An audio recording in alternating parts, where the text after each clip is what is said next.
Secuestros en video. La violencia en Sinaloa escala a tal grado que la privación de la libertad de personas en Mazatlán y Culiacán quedó videograbada. Al teléfono descompuesto, la presidenta de México y el presidente electo de Estados Unidos tuvieron una llamada para abordar la advertencia de aranceles y los esfuerzos de México en migración y combate al tráfico de drogas. Trump entendió que Sheinbaum aceptó frenar por él a los migrantes. Ella lo rectifica. Perfiles judiciales. Comenzamos la revisión del quién es quién entre los aspirantes a cargos judiciales que se anotaron para competir por una candidatura.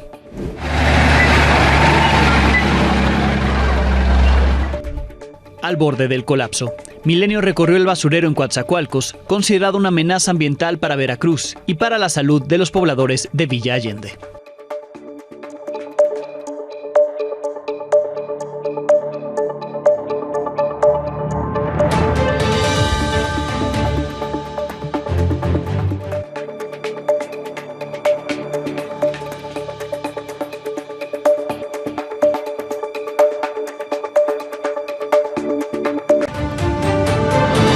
Buenas noches. A 80 días del inicio de la guerra entre Mayos y Chapitos, los secuestros están fuera de control y ya no son exclusivos de Culiacán como en un principio. Anoche se difundió este video grabado el lunes por cámaras de seguridad en el que se ve a un menor de edad, un niño, rogarle a un grupo de sicarios que no se lleven a sus padres. Las víctimas fueron interceptadas por al menos 2 autos sobre el bulevar Paseo del Palmar, a unos metros del fraccionamiento Paraíso Marina, en Mazatlán. En las imágenes se ve al menos 5 hombres con armas largas sometiendo al padre de este niño y después metiéndolo a otro auto. Segundos después, un sicario hace lo mismo con la madre del niño. En alrededor de 2 minutos ocurrió el secuestro. El niño nunca dejó de gritar. En un momento se ve que un sujeto da una orden con la mano y liberan entonces a la madre, quien después abraza a su hijo y se alejan. Hoy, las autoridades de Sinaloa informaron que en el secuestro se llevaron a 2 hombres que esta mañana ya fueron liberados afortunadamente. Uno de ellos, por cierto, es extranjero. El evento allá en Mazatlán eran 3 personas adultas y un niño, 4. Al niño lo bajaron y se llevaron a las 3 personas adultas. Los 3 quedaron libres hoy por la madrugada. Fiscalía manifiesta una persona extranjera, uno de los 3. Al parecer, y lo pongo en posibilidad, estadounidense. Lo pongo en posibilidad, por favor. Los estaban invitando a que pusieran la denuncia correspondiente, pero ya fueron liberados. Los criminales no solo están secuestrando a civiles en Sinaloa, también a elementos de seguridad. Esta mañana la Secretaría de Seguridad del Estado confirmó la desaparición del policía estatal Francisco Javier Verástica, como aquí se lo informamos esta semana. Se detalló que lo único que se sabe es que salió de trabajar en Culiacán alrededor de las 8 de la mañana y se dirigió a su casa, a donde ya no llegó. También se aclaró que es comandante y que su expediente está limpio. Medios locales difundieron un video que muestra el momento en el que Verástica, este agente policial, es sacado de su auto por hombres armados y trasladado a otro vehículo. Hasta ahora no se sabe absolutamente nada de él. En este contexto de secuestros y desapariciones, esta mañana el colectivo Sabuesos Guerreras, una de las organizaciones que han reportado de manera puntual los secuestros en Sinaloa desde el inicio de esta ola de violencia, denunció que hoy recibió una fuerte amenaza telefónica, por lo que acudirían a la Fiscalía a presentar su denuncia. En entrevista con este espacio, María Isabel Cruz, presidenta de Sabuesos Guerreros, dio detalles de esta amenaza que recibieron, la más fuerte que han recibido desde el año 2019. Que ahora pues se meten con mi integridad, con mi familia, me dan datos exactos de mi casa, de mi carro, de dónde me muevo, con quién me muevo y cuántas personas viven en casa, quiénes son las que viven, y pues creo que eso ya es preocupante. ¿Qué es lo que ellos quieren o qué era lo que pedían de mí? Me pedían teléfonos de las familias, que yo entregara los teléfonos pues de las familias que tienen un familiar desaparecido. Pues es una información que yo tengo, pero que no puedo dar, ¿no? O sea, es algo que no puedo proporcionar y creo que precisamente por eso viene la amenaza. Son 80 días de vivir así en Sinaloa. La violencia no descansa un solo día. Hoy se localizó el cadáver de un hombre en el exterior del Panteón de Carrizalejo, localizado al oriente de Culiacán. El cuerpo presentaba impactos de bala y se encontraba envuelto en una lona. Anoche fue asesinado un adolescente de 16 años durante el ataque a un negocio de máquinas tragamonedas en la colonia Prados del Sur. En este contexto, hoy aumentó el número de asistentes a clases presenciales en las escuelas de Culiacán, luego del llamado que veíamos ayer hacía el gobernador diciendo vayan a clases, manden a sus hijos a las clases. Pero el ausentismo sigue siendo de más del 50%. Van más niños y jóvenes a las clases, pero aún la mitad sigue sin querer regresar. Los detalles son de Manuel Aceves. Quiero que vayan a la escuela, por favor, por favor. No le hagamos el caldo gordo a quienes quieren que tengamos un estado de excepción. No estamos en excepción. Estamos en condiciones de controlar la seguridad para los ciudadanos. Aunque el gobierno de Sinaloa dice a los padres de familia que es seguro enviar a sus hijos a las escuelas, no le creen. Desde el lunes hay ausentismo y a media semana la asistencia aún no llega al 100%. El día de hoy, con respecto a ayer, registramos un crecimiento significativo. En primarias tenemos el 51% y en secundarias el 44%. El día de ayer estábamos alrededor del 34 y 31% respectivamente. Hay un crecimiento en presencialidad el día de hoy. A nivel de las instituciones de educación superior, la Universidad Autónoma de Sinaloa hoy realiza actividades de manera presencial en la ciudad capital, la mantiene virtual en los ámbitos rurales, ¿no? En Culiacán, los grupos criminales se tomaron un descanso y los estudiantes dicen estar más resignados que tranquilos. O sea, últimamente estoy inseguro cualquier día, entonces pues está bien que ya regresemos, porque si no, ¿cuándo vamos a regresar? O sea, si esperamos a que todo esté de que en paz, pues nunca vamos a volver. Yo pienso que es inseguro más que nada para, por ejemplo, los que son foráneos. Pero en sí, como dice mi amiga, si nunca volver, si nos esperamos a que esté siempre calmado, pues nunca me fue. Los ciudadanos se sienten igual. Uno pues tiene que salir a hacer actividades, hacer todo. Bendito Dios, todo está fluyendo bien y ojalá que así siga para adelante. ¿Se ha sentido tranquilo esta mañana? Sí, se ha sentido tranquilo. Y bendito Dios que todos estamos bien y ojalá que así siga. Desde Sinaloa para Milenio Noticias, Manuel Aceves.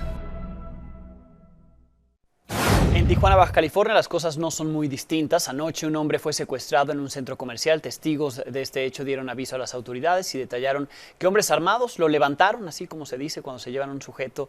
Se lo llevaron en una camioneta color verde, por lo que se desplegó un operativo de búsqueda. La madrugada de hoy, el cuerpo de esta víctima fue encontrado dentro de una camioneta abandonada frente a una iglesia católica. Hasta el momento no se reportan detenidos por este hecho. Y ahí en Tijuana, la Fiscalía Estatal investiga la hazaña registrada contra 12 jóvenes en lo que va de este año 2024. Atribuyen algunos de esos casos a que las víctimas fueron usadas como anzuelo para obtener información de amistades ligadas al crimen organizado. Este es un trabajo de Said Betanzos. 12 menores reportados como desaparecidos en lo que va del año en Tijuana, Baja California, fueron localizados, pero muertos. Todos fueron asesinados brutalmente. Sobre todo en este año, que ha aumentado el tema de desaparecidos en menores. El caso más emblemático es el de Carlos Enrique, de 17 años, un estudiante de preparatoria al que un comando sacó de su casa el 27 de julio pasado. Según las autoridades, el mismo día sus captores lo asesinaron y desmembraron. Algunos restos fueron encontrados en un basurero, pero la identificación tardó 3 meses. Por este crimen, un hombre y sus 2 hijos fueron detenidos como presuntos responsables. Nosotros trabajamos pues honradamente. Mi hijo estudiaba la preparatoria de muy buenas calificaciones. Yo trabajaba en una fábrica. Entre los otros 11 menores desaparecidos y asesinados están Víctor Javier, Caleb y Martín, de 16 años, Luis Armando, de 17 y Karen, de 15 años. La Fiscalía Estatal afirma que la mayoría tenía amigos o conocidos dedicados a actividades ilícitas y que fueron secuestrados para sacarles información o intentar reclutarlos. Un niño bueno, inocente, que no tiene por qué pagar culpa de otras personas, que ellos saben también quiénes son los culpables. y no se fueron sobre ellos, se fueron sobre mi hijo. En el caso de nosotros como colectivo y como asociación hemos tenido la solicitud de apoyo a ciertas familias que han desaparecido sus hijos menores de edad, y afortunadamente hemos encontrado con vida, y he sabido que en otros colectivos, en otras asociaciones no ha sido el mismo caso. Ante el incremento de este tipo de casos, la Policía Municipal alista equipos de binomios caninos para agilizar las búsquedas. Capacitar a los elementos, ¿sí? Y eso incluye tener 2 caninos, uno para búsqueda de personas vivas y otro para búsqueda de cadáveres. Desde Baja California para Milenio Noticias, Said Betanzos. En Chiapas, más violencia. 4 presuntos criminales fueron detenidos tras un enfrentamiento contra policías estatales. La balacera empezó esta madrugada cuando los oficiales repelieron una agresión de hombres armados que intentaron esconderse en una bodega de cerveza, pero aún así fueron capturados. Los disparos despertaron a los vecinos, que seguían en pánico por la mañana, por lo que cerraron comercios y suspendieron clases. Tras estos hechos, un grupo de transportistas realizó un bloqueo carretero por órdenes de un grupo delictivo, por lo que se desplegaron elementos de la Guardia Nacional, del Ejército y más policías estatales. Esto es parte de lo que ahí ocurrió.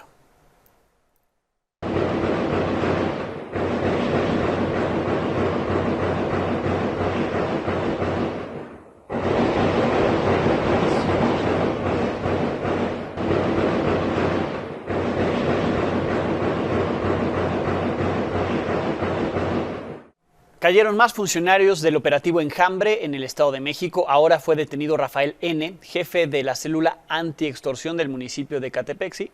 Era jefe de esa célula antiextorsión, pero cometía delitos, según la investigación. Con él también fue capturada su escolta, identificada como Nayeli, ambos acusados por el delito de homicidio y fueron ingresados ya al penal de Chiconautla. Sobre este caso, siguen exhibiendo al Enjambre, mientras avanzan las audiencias de los funcionarios detenidos el viernes pasado.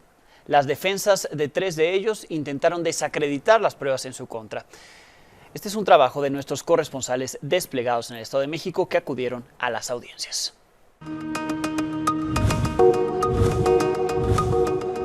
Este miércoles iniciaron en juzgados del Estado de México las audiencias de los 7 funcionarios municipales detenidos el viernes en la llamada Operación Enjambre.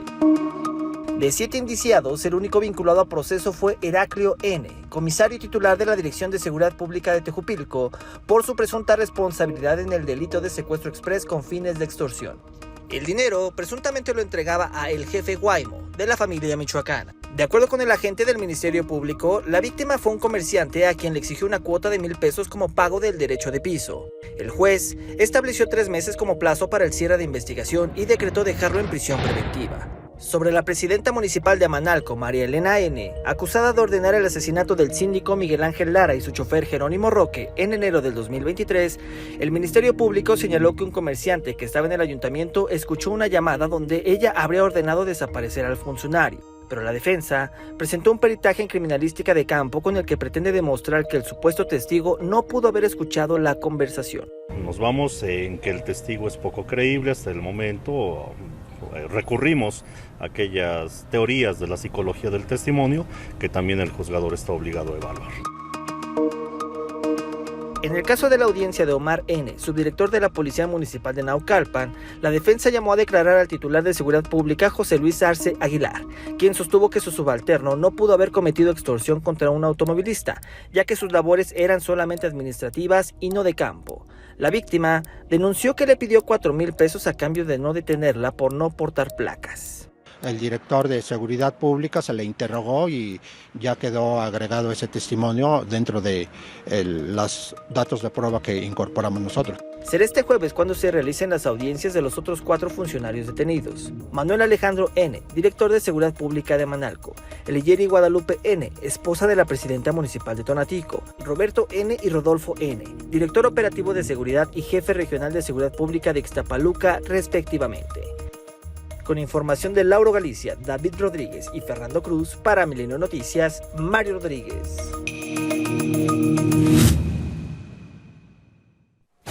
Durante la tarde, la presidenta Claudia Sheinbaum sostuvo una llamada con el presidente electo de Estados Unidos, Donald Trump. La presidenta escribió en sus redes sociales que se abordó la estrategia mexicana sobre la migración y que le reiteró en la llamada a Trump, como lo hizo más temprano en su conferencia mañanera, que no están llegando caravanas de migrantes a la frontera norte, porque se está atendiendo a los migrantes aquí en México.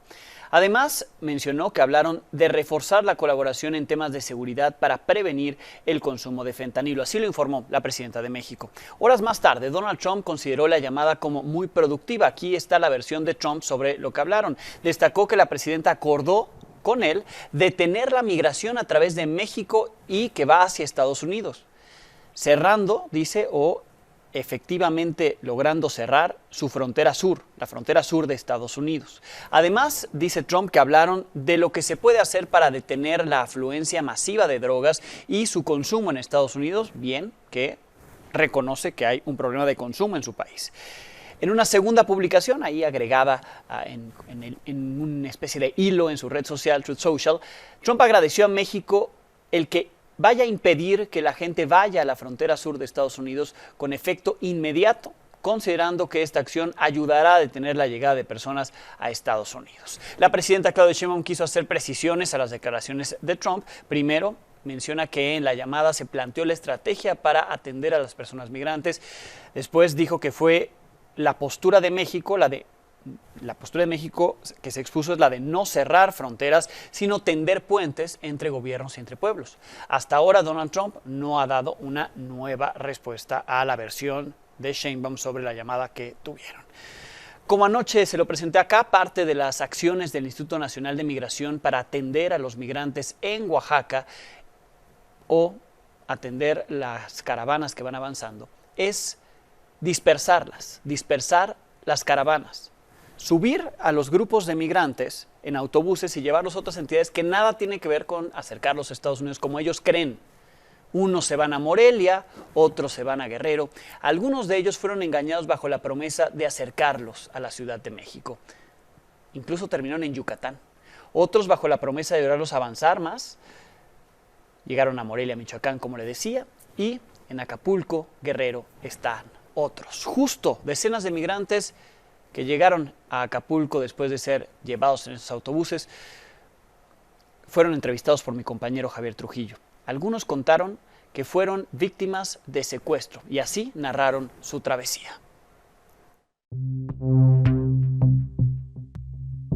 350 migrantes, en su mayoría jóvenes, llegaron la madrugada del miércoles al puerto de Acapulco, en 5 autobuses procedentes del istmo de Tehuantepec, Oaxaca. El martes 25 fueron rescatados por autoridades de esa entidad en un hotel de Juchitán, donde los tenían privados de la libertad. Pero decenas más siguen en poder de los grupos criminales de Oaxaca y Chiapas, que les piden desde 100 hasta $3,500 para liberarlos. 2 meses ya, pues, bueno, por partes malo. Bueno, estar secuestrado 15 días en Hidalgo, de Chiapas,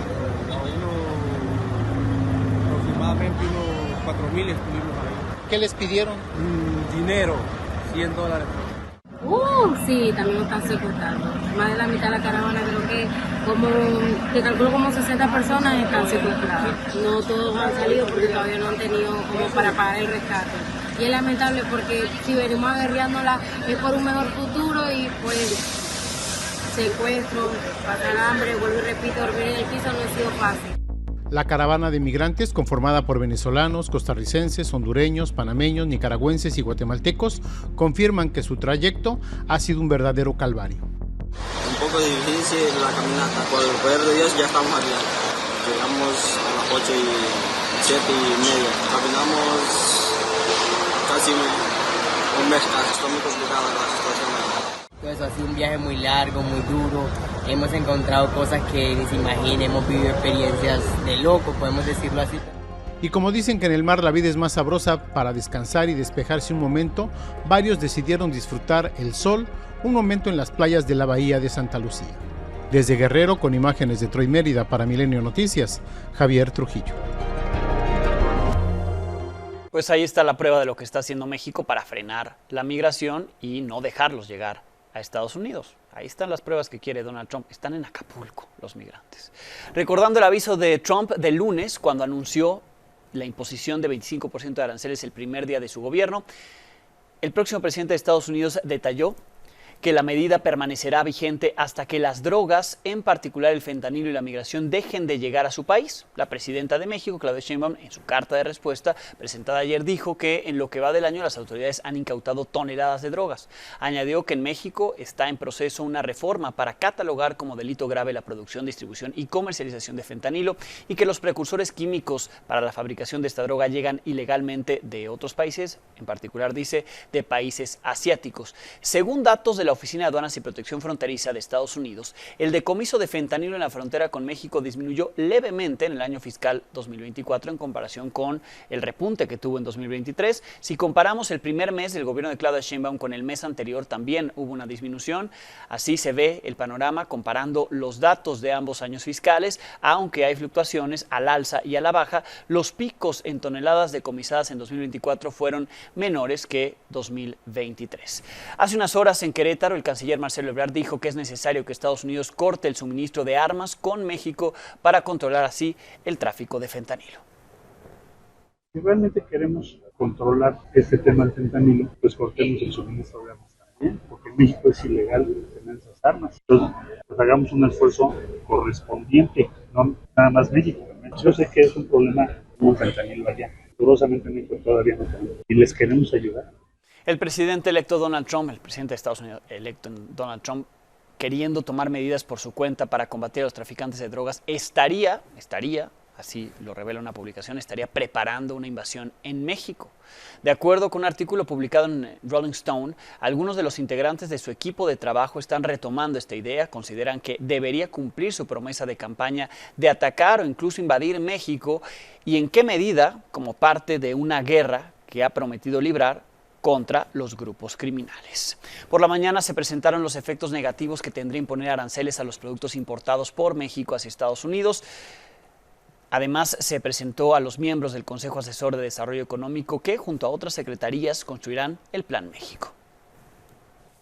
¿A quién afectan estas medidas? Porque hablamos de países, pero sí que empresas. El primer impacto que tiene va a ser el impacto a las principales empresas de los Estados Unidos en México, particularmente en la industria automotriz, porque son las 3 empresas establecidas en México. Y si hubiese, por parte de Canadá y de México, que poner otros impuestos similares, también se afectaría a estas 3 empresas. O sea, es un tiro en el pie. Más o menos pensamos que al final estos impuestos van a afectar al consumidor en los Estados Unidos, pero también a las empresas, y se perderían alrededor de 400,000 empleos. En la mesa hay como 2 alternativas. Nos podemos fragmentar y dividir con acusaciones y tarifas. Podemos hacer eso, si queremos, porque si nos ponen una tarifa, nosotros ponemos otra. O construimos juntos una región fuerte, competitiva y preparada para liderar el futuro y competir con otras regiones. ¿Qué es la propuesta que México va a preparar para esto? Bueno, primero, tener estabilidad regional. Segundo, prosperidad compartida. Muchas personas me han llamado del anuncio para acá, presidenta, para mostrar su disposición, desde luego toda la industria automotriz, pero no solo la industria automotriz, la aeronáutica, la producción agropecuaria, bueno, todas las ramas financieras para apoyar la propuesta de México. Tiene un apoyo impresionante, muy amplio en los Estados Unidos y en todo el mundo. También estamos acelerando las conversaciones con la Unión Europea y acelerar los acuerdos con países como Brasil. El Consejo tiene 2 tareas fundamentales: aterrizar la Estrategia Nacional de Relocalización y que se concreten inversiones privadas. Y frente, en su momento, a la revisión del tratado o los planteamientos que pueda hacer la nueva administración de Estados Unidos, pues estamos fortalecidos, estamos unidos y tenemos un plan.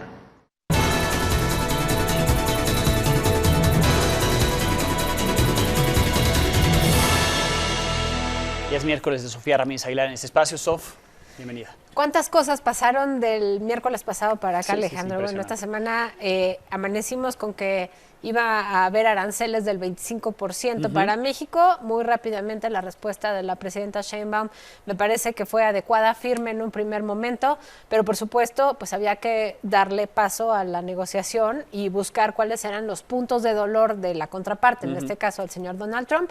Y bueno, pues finalmente esto que acabas de reportear, vimos hoy por la mañana pues ya una conversación alrededor de tenemos estos mecanismos de reparación y por supuesto de respuesta en caso de que venga un ataque, pero por otro lado, pues ya más tarde conocimos también la conversación que tuvieron el señor Donald Trump y la presidenta Claudia Sheinbaum, donde me parece que ahí hay un par de contrastes que hacer, porque la presidenta mencionaba en su tuit que había sido una excelente conversación, el señor Donald Trump dijo que fue muy productivo, entonces hay un poco una diferencia, una cosa es algo que avanza, productivo, y otra cosa es que sea excelente. Sin embargo, bueno, me parece que va en la misma línea porque se menciona sin duda la parte de la frontera y las caravanas. Me preocupa un poco que en la redacción del mensaje de Donald Trump hablaba de que Claudia Sheinbaum estuvo de acuerdo en detener, ¿no? El avance de la migración, cosa que es sumamente difícil. Imposible, ¿no?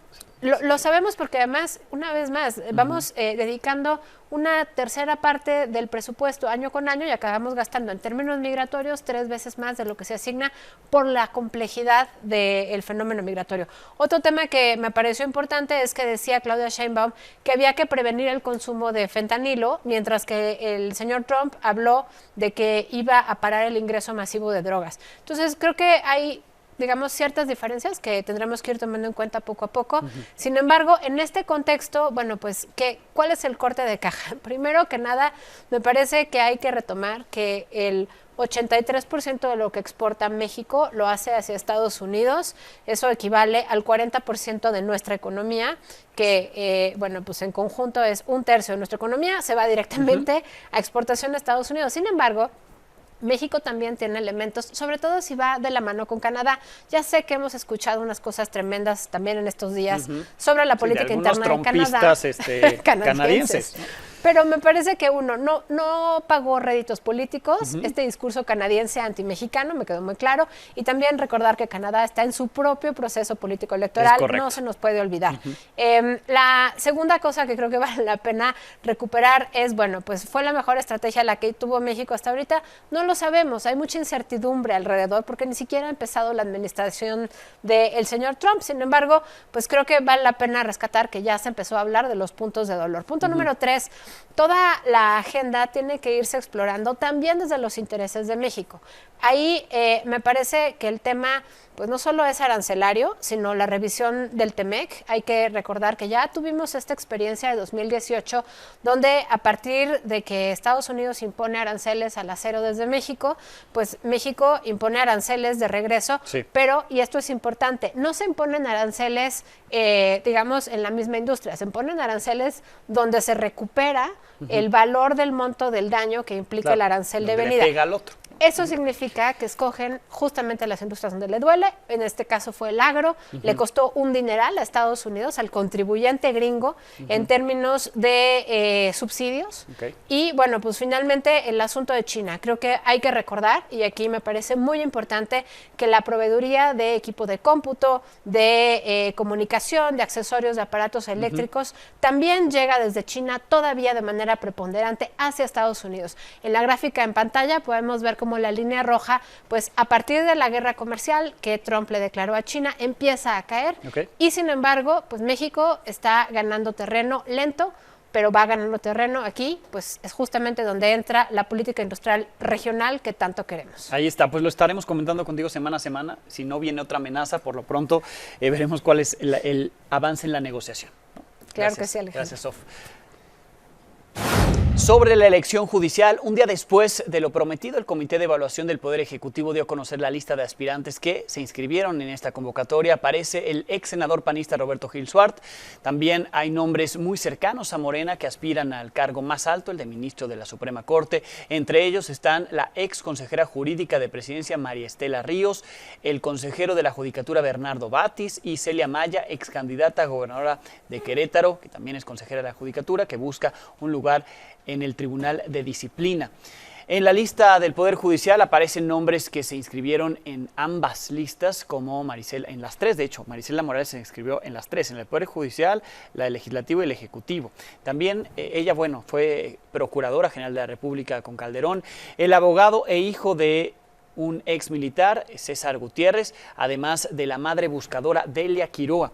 Solo falta conocer la lista del Poder Legislativo. Ahí algunos datos los seguiremos revisando, el quién es quién de los aspirantes a cargos judiciales. Esta tarde la consejera presidenta del Instituto Nacional Electoral, Guadalupe Tadei, confirmó que ya fueron notificados de la negativa para aplazar la elección judicial 90 días como habían pedido, por lo que ahora defenderán ante los legisladores el presupuesto que solicitaron, más de 13,000 millones de pesos para llevar a cabo esta elección de jueces, magistrados y ministros. Yo creo que estaremos defendiendo, como siempre lo ha hecho este instituto y como lo hacen todas las instancias que están involucradas en esta propuesta de presupuesto al Congreso de la Unión. Defenderemos el presupuesto a cabalidad, explicando puntualmente todas las partes técnicas y operativas que se tienen que considerar, y defenderemos hasta el último minuto el presupuesto. Creo que cuando nos escuchen y que les pongamos sobre la mesa todos los detalles que lleva este proceso electoral por primera vez en nuestro país, habrán de ser comprensibles. Lo que ya se destrabó en el INE fue el nombramiento de Claudia Arlet Espino como secretaria ejecutiva del organismo. Será mañana mismo cuando la nombren. A pesar de la exposición de algunos argumentos en contra, se llegó a un acuerdo y tras 2 días de negociaciones lograron los votos necesarios. Ante ello, de manera inmediata se citó a sesión del Consejo General para este jueves para aprobar el nombramiento de la nueva secretaria ejecutiva del INE, cuyo cargo llevaba 18 meses sin una titularidad y hace apenas una semana renunció quien ocupaba de forma provisional la Secretaría. La segunda sala de la Suprema Corte despidió con aplausos al ministro Luis María Aguilar en la última sesión con su presencia antes de que concluya su encargo el próximo 30 de noviembre. Será el último tras la reforma de 1994 en completar su periodo de 15 años, pues 3 de sus compañeras buscan reelegirse y los otros 7 no participarán en la elección judicial del próximo año. El ministro Alberto Pérez Dayán le dedicó unas palabras de agradecimiento por su labor judicial.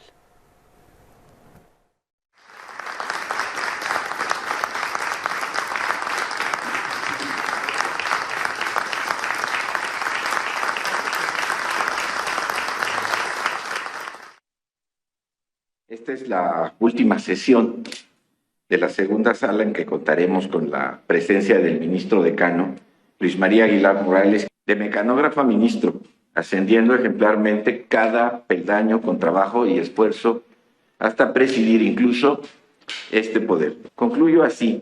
Luis María Aguilar es un entrañable compañero, un hombre de principios sólidos. Te lo agradecemos, querido Luis. Gracias. En el Senado fue aprobada en comisiones la reforma para desaparecer 7 órganos autónomos. El dictamen fue aprobado por la mayoría de Morena y aliados con 25 votos a favor, 11 en contra. Ahora será turnada al Pleno para su discusión y aprobación, la cual se tiene programada para mañana. El INAI, por cierto, se pronunció al respecto de la desaparición de los órganos autónomos que incluyen al INAI. En un comunicado llamó al Senado para que reconsidere el desaparecer a este instituto como un organismo autónomo garante de derechos humanos, de acceso a la información y protección de datos personales. Ahí se menciona que el Senado puede evitar una regresión para la garantía de estos derechos, los cuales son conquistas ganadas a pulso por generaciones. Agrega el instituto que la reasignación de funciones del INAI a otras dependencias dañará la certeza jurídica y provocará que la tutela de derechos humanos sea determinada por una autoridad que sería juez y parte. A pesar de las protestas contra el mal manejo del relleno sanitario de Uixmi, en Pachuca, Hidalgo, autoridades le otorgaron 5 años más de utilidad, por lo que vecinos de esta ciudad amenazaron con bloquear y crear guardias comunitarias para impedir que siga ingresando basura a este lugar, ya que se ha convertido en un problema de salud pública que ha provocado enfermedades, así como la proliferación de fauna nociva que afecta a por lo menos 8,000 habitantes de 5 fraccionamientos al sur de la capital de Hidalgo.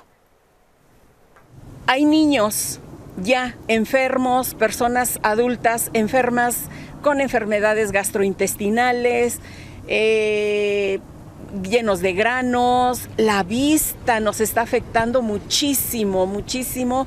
Que todos los ejidatarios se mantienen de ahí, sí, se mantienen ellos, que nada más son como 40, 45, pero se están poniendo con cerca de 7,000-8,000 personas que están alrededor del relleno sanitario. Hablando de basureros, en Coatzacoalcos, Veracruz, el basurero municipal también está al borde del colapso y ya genera daños al medio ambiente y a la salud de las personas que habitan en los alrededores. Por ello, Greenpeace lanzó un llamado a las autoridades para que este tiradero sea clausurado lo antes posible. Fluvio Martínez estuvo en el sitio. Es insoportable el olor que no se soporta, pues en realidad ahí se enferman mucho los niños, les pega mucha calentura y tos, gripa. Es el basurero municipal de Coatzacoalcos, Veracruz, que ya comienza a generar afectaciones entre los pobladores de Villa Allende, donde se encuentra asentado. Fue abierto en 1991 como un basurero local, pero con el paso de los años se volvió municipal, captando diariamente cerca de 400 toneladas de desechos.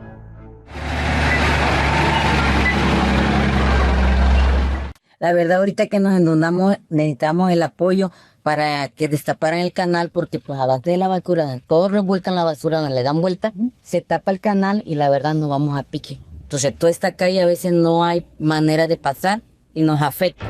La superficie del basurero es de 11 hectáreas y ya se han utilizado 9. Fue clausurado en 2017 por la Procuraduría de Medio Ambiente de Veracruz, pero el Ayuntamiento de Coatzacoalcos se las arregló para reabrirlo. Hoy luce lleno de montículos de basura que ya cubrieron una laguna y comienza a afectar las viviendas ubicadas a menos de 500 metros. Villa Allende ha sido y ha sido por muchos años el tiradero de Coatzacoalcos, ha sido el basurero de Coatzacoalcos y no es justo para las familias que viven aquí en esta localidad de Villa Allende. Se han tenido enfermedades como lo es problemas respiratorios, problemas de dermatitis. Esta semana activistas de Greenpeace fueron al tiradero para exigir a las autoridades municipales y estatales su clausura inmediata por los daños que ha generado al aire, el suelo, el subsuelo y el agua. No solamente está la problemática de la basura aquí, sino que este basurero ya contamina las lagunas que se encuentran cercanas a esta zona, ¿no? Entonces son impactos ambientales que van más allá de este sitio para llegar pues a toda la localidad, la comunidad. Entonces nosotras queremos poner el foco en este basurero porque Allende merece un medio ambiente sano. Colocaron una enorme lona en los montículos para exigir también la implementación de la ley antiplástico. Un dictamen independiente realizado por la bióloga Patricia Piña, especialista en residuos, indica que el basurero no tiene un plan de manejo ni programas de instalaciones de sistemas de acopio, almacenamiento y transporte, además de no cumplir con las normas ambientales. En tanto, las autoridades municipales informaron que el cierre del basurero podría darse en los próximos meses cuando cuenten con otro sitio de disposición final para los residuos. Desde Veracruz para Milenio Noticias, Fluvio César Martínez. No, y de hecho, aquí está su reciclaje. Esto es el reciclaje en el país, ¿no? Esto es otra cara de la contaminación por plásticos. Este miércoles inició la tregua de 60 días de cese al fuego entre Israel y Hezbolá. Israel anunció que habrá toque de queda para los residentes del sur del Líbano, mientras miles de desplazados quieren regresar justamente a esa zona del país. La tensión es latente. Al menos 2 periodistas resultaron heridos por disparos israelíes pese al alto al fuego, y el ejército de Israel afirmó haber destruido uno de los principales almacenes de misiles estratégicos de Hezbolá cerca de la frontera con Siria. Con esto hacemos una pausa. Volvemos. Uno hasta el fondo, Gil Gámez.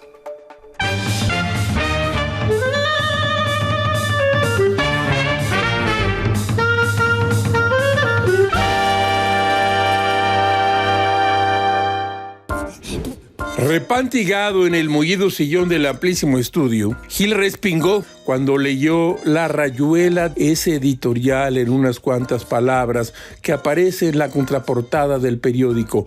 Mucho cuidado con el tono, chula, recomendaría don Lázaro. No se trata precisamente de una personalidad sensata. Aparte del llamado, digamos, a la prudencia en la relación con Trump, llamarle chula a la presidenta es una majadería y una falta de respeto. Y miren que lo dice Gilga, a quien le gusta la verbena, la irreverencia y el desparpajo. Se trata del famoso chula de ninguneo que le cuentan a Gil, que utilizaban en sus pláticas la histórica y eterna directora de La Jornada. Por cierto, no falta el tono machista a la nota. ¿O se imaginan ustedes una Rayuela que dijera, ponte aguzado, manito? Con Trump no se juega. Aunque la señora desayune todos los días con el expresidente, Claudia Sheinbaum es la presidenta. Les hace falta un buen manotazo en la mesa. A mí no me dices chula ni en sueños. Y se acabó el problema. Y Gil no escribe estas líneas con ganas de fastidiar, pero la verdad es que sí se pasaron de la línea. Todo es muy raro, caracho. Como diría Corneille, el tiempo es un gran maestro que arregla muchas cosas. Gracias, Gil. Con esto nos despedimos. Mañana tendremos algo nuevo que contarle a las 22 horas.